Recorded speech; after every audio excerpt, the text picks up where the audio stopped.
The management of EWSA Limited wishes to inform its esteemed customers who live in Kigali and its surrounding areas that during this dry season, there is water scarcity resulting from increased water consumption, as there are no other alternative source of water as it is during rainy season. We therefore urge our esteemed customers to practice rational use of water by reducing frequent and extravagant gardening, car washing, and stop street watering. The management of EWSA Limited further urges its customers and public at large to stock water when delivered in their area to sustain periods of water shortage. The management of EWSA Limited takes also this opportunity to inform its customers that it has established a dynamic water rationing schedule which will be published every week in different media outlets including newspapers, TV and radio channels, website and social media, Twitter and Facebook. In case of any commercial or technical problems, please contact the following branch managers.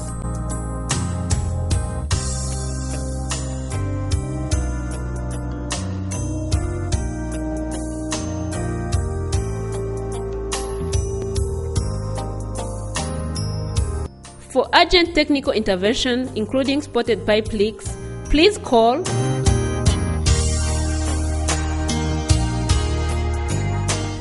Once again, the management of EWSA Limited thanks its esteemed customers for the continued patronage and cooperation.